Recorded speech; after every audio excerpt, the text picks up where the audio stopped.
Hi guys, welcome back. It's Danny with an E. Today I'm going to share my type 1 diabetes diagnosis and in adulthood and all of the struggles associated with that. I was inspired by doing this video. I watched this young girl live.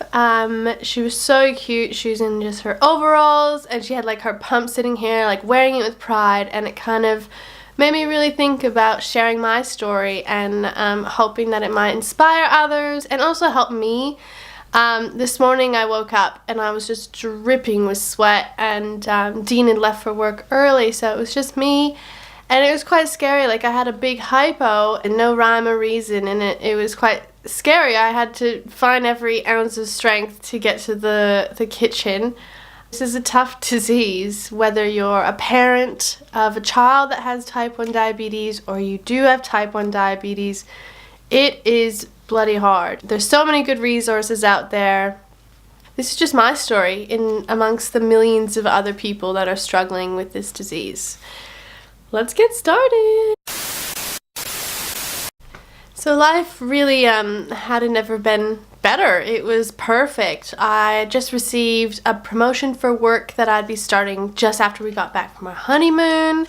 That was all very exciting. I was getting married. I had my family. They were all traveling from Canada to Australia for the big day. My grandma, who was very sick at the time, just gave it her all to be here. It was blissful. It kind of started in December. Late November, early December. I was so busy at work, like working every single day. Dean and I wanted to pay for the wedding ourselves. It's like working Christmas time at the place I was working as a 2IC, like that was our life. Like, our job was our life. I was having this awful pain in my side and I didn't really understand why. I thought maybe I was exercising too much, so to gear up for the wedding day, I was doing stairs almost every other morning. I was running because I love running, and I had a great personal trainer. Hi, Alyssa Wood. I know you want to shout out. She was amazing. We were training, twice a week, sometimes 3 times a week, and I was losing lots of weight. Like, cool. Amazing trainer, Alyssa. I just wasn't feeling great, and I just wrote it off as just being too tired. I was working so hard, had the wedding, the honeymoon, the family coming. I just needed it to be perfect. Get through Christmas, come January, it's a month from the wedding. Oh my god, so exciting. I literally could sleep for 24 hours. No energy, and every time I ate, I just wanted to curl up in a ball and die. Eat dinner and I would just lie on the couch and Dean would be like, "Are you serious? Like, what is wrong with you? You need to tone it down a bit for this wedding." The wedding came and gone, and in that space of 2 weeks I lost 5 kilos. Whoa. It was magnificent. Like, I couldn't have asked for a better day. The weather, the people, the venue, the food, the drinks, the dancing, everything. It was just magical. We went on our honeymoon, and yeah, that was a really tough time. Getting a bit emotional about it now. Yeah, so it's really tough. Yeah, Dean wasn't very happy with me. Obviously, all I wanted to do was sleep. Like, that's not what you do on your honeymoon. Even just going out, like, we went to the Whitsunday, so going out to the Great Barrier Reef, like, I just took all of my strength. I remember watching Keeping Up with the Kardashians, and I'm just like, how are these girls, like, hustling so hard? Like, at the time, I was drinking, like, 10 to 20 cups of coffee a day. I just could not keep myself awake. We got back from our honeymoon and it was very exciting times. I was starting at a new store and I was finally the store manager. Everything seemed to be falling in place. Dean and I were gonna be buying our house and we were gonna renovate, and it was all really, really exciting. And then it was about 5 days straight of these headaches. Like, I could not concentrate on anything. I just had the worst headaches of my entire life. And a little backstory, Dean had a friend in high school and she had a headache for a few days and ended up passing away from a brain tumor. So Dean was like, "Nope, you need to go to our GP right away tomorrow." So I went and saw our GP, and from walking about 5 meters from the waiting room to his office, I was completely out of breath. Felt like I had just run a marathon. And I told him that, and he looked at me, asked me a few questions I honestly don't even remember. and he took my blood sugar right away, and it was at 26.5. I asked him, like, is it meant to be like that? Like, is that good? Is that bad? Like, he told me that you're supposed to be around a 4 to a 6, so I was incredibly high. And yes, I had diabetes. It was just to confirm what type I had. So this was a Wednesday, and ironically, this was the Wednesday, the Easter long weekend.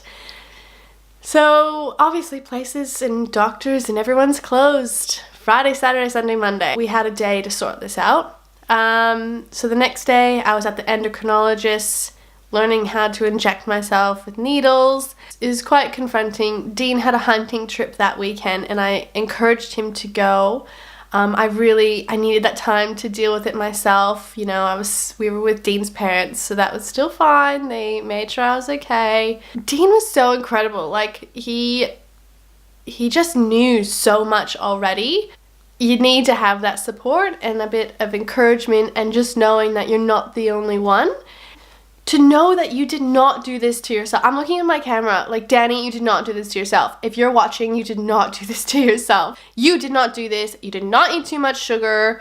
You are not unhealthy. It's just what's happened. And now we have to deal with it. And I need to tell myself that. And I need to remind myself that. Because, for example, this morning when I woke up, I was like, what should I do to deserve this? Like, this cannot be happening. So after my diagnosis, really buckled down, tried to figure it out, I started finally feeling better. Like, yay! We had another surprise. I was pregnant. Very unexpectedly, but excitedly. If you were ever pregnant, you know pregnancy generally isn't that fun. Type 1 diabetes and pregnancy not fun. Newly diagnosed, trying to figure it out and trying to be pregnant is horrendous. It was all good till about 28 weeks and everything changed. Yeah, it was a really tough time in my life. Dean was amazing. We got through it, as we do. Honeymoon period, I feel like, lasted a really, like, an abnormal amount of time, like maybe over a year. And for those who don't know what a honeymoon period, it's when you are diagnosed. A lot of times, depending on when you are diagnosed, of course, your body will still create a small amount of insulin, and that will kind of counteract with the insulin that you're going to be taking. It's trying to relearn it all again, just changing those numbers and feeling like crap one minute and feeling great the next minute. It's very confusing. I had, I'm going to butcher this word, by the way, ketone acidosis. Ketone acidosis. I feel like I've had this twice. I've heard of it, you know, like when you're sick, make sure you check your ketone level. I never knew what the signs were. And if you do have type 1 diabetes, this was huge. I woke up one day and I had the major migraine. I was vomiting at the time, like I was still breastfeeding, so I was trying to like combat that. And if you've had this and trying to imagine trying to then care for a child, rushed to hospital and they were able to regulate. And interesting, it's mostly caused by the acidity in your blood. So generally your levels are a bit too high for a long period of time, but it doesn't have to be ridiculous. Like, I think I was between an 8 and a 12 during this period, and that is completely normal, and it can happen within 12 hours. It's not something that like, oh, I've been out of control for 2 weeks. It can happen within 12 hours, and it is very dangerous and very scary, and really hard on the body. Even from just waking up with my hypo this morning, I have a headache, I feel lethargic, like I feel really out of body.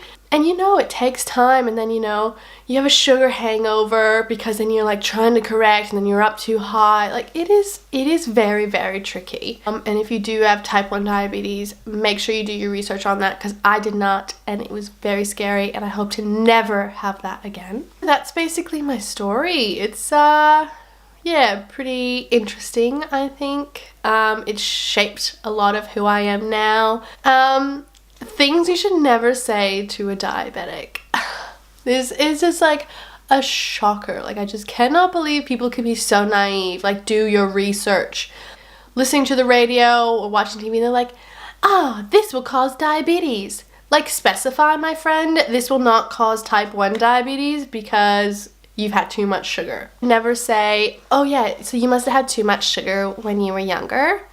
Yeah, so when I was 7 years old in Halloween, like I had 2 extra lollies and my brother. So when I turned 25, I was gonna get type 1 diabetes. Say that out loud, that doesn't even make sense. Another good one, is that the good diabetes or the bad one? Is there a good? Is there a bad? No, they're both shit. I probably shouldn't say that. Does that mean you can't drink anymore? Are you serious? I don't even have a response to that. Like, again, go to Google, do some research, please. This is my favorite. Should you be eating that? Excuse me, should you? Should you be eating that? My God. Thanks so much for watching. I do sincerely hope that this may have helped you in the slightest bit. Or I encourage you to share your own video, share your story, your diagnosis story, write a book. I am in the midst of writing an ebook. It's a bit of fun about my journey. I had a near-death experience in Canada. How to avoid those. That will be coming soon. But in the meantime, share your story. Feel some love. It's a tough disease. You didn't do it to yourself. I'm looking at myself. You did not do this to yourself. Alright guys, see ya!